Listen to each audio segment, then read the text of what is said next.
Picture this, a plush first-class cabin, the soft hum of jet engines, champagne flutes clinking, and me, Emily Harper, a 20-year flight attendant veteran, gliding through the aisles like I own the place.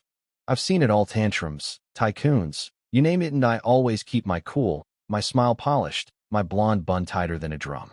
But on that one flight to Paris on Skylux Flight 419, I made a mistake that didn't just cost me my job, it flipped my whole world upside down. It started like any other day, except I was pissed. A last-minute schedule swap stole my day off, and I was stuck working this transatlantic red-eye.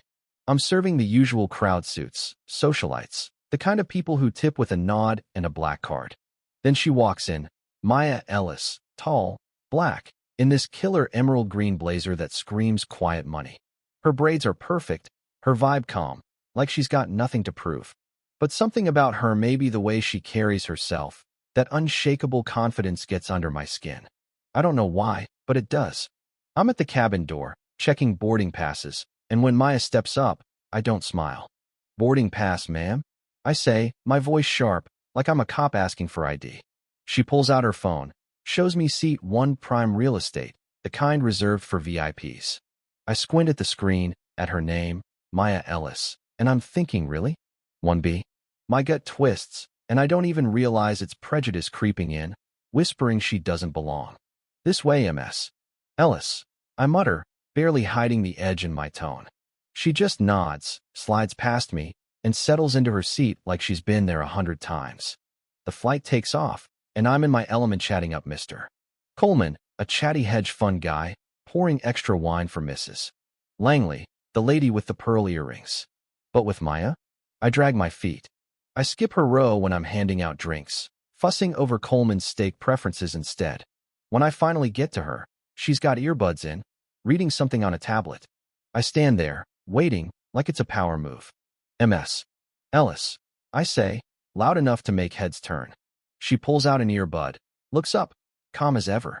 "Water, please," she says, her voice smooth, no attitude. I hand her a cup of sparkling water, knowing she meant still, and move on, smirking to myself, like I've won something. It gets worse. Dinner service rolls around, and Maya orders the grilled salmon, no sauce, just steamed veggies. Simple, right? But I'm annoyed, like she's asking for the moon. "The salmon comes with a beurre blanc sauce, ma'am," I say, my tone dripping with "You're making my life hard." She doesn't flinch. "I have a dietary restriction," she says, still polite. "Just plain, please." I roll my eyes, mutter, "I'll see what I can do," and head to the galley, where I tell the chef, Pierre, to just slap it on a plate. He's fuming. "No sauce?" Sacrilege. But I don't care. I deliver her plain fish with a thud and a sarcastic, "Your special order, Ms. Ellis." Then it happens. She notices the sparkling water again. "I asked for still," she says, her eyes locking onto mine, not angry, just steady. I snap. "Look, ma'am," I say, loud enough for the cabin to go quiet. "I'm doing my best here. If you don't like the service, maybe try another airline." The words burn coming out, and the cabin feels like it's holding its breath. My junior colleague, Jake, looks like he's seen a ghost. Maya just stares, then pours her sparkling water into the empty cup from earlier, pushes her plate away, and says, so soft it's chilling, "You'll regret that, Ms. Harper." I brush it off, but something's wrong.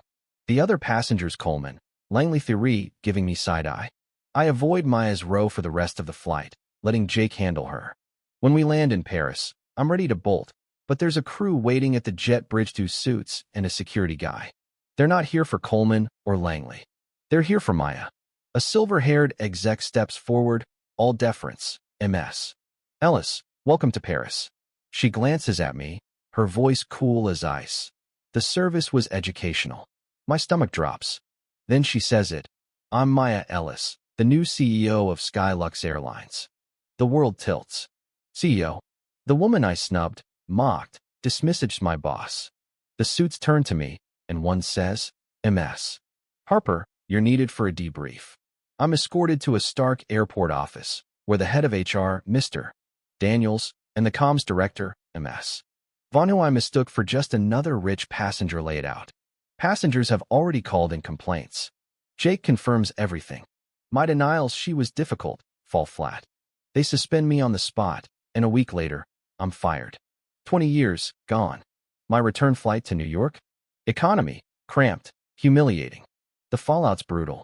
The story leaks a passenger's viral post about the flight attendant who dissed the black CEO, spreads like wildfire. Skylux's stock dips. My name's mud in the industry. I'm blacklisted. I lose my apartment, my savings, my whole damn life. Meanwhile, Maya turns the mess into a movement. She launches a company-wide program: care, compassion, accountability, respect, empathy. It's a full cultural overhaul, with bias training, diversity hires, and execs flying incognito to keep it real. Skylux becomes a model of corporate redemption, and I'm the unnamed villain in their story. 3 years later, I'm stacking shelves in a small-town grocery store, a shadow of my old self.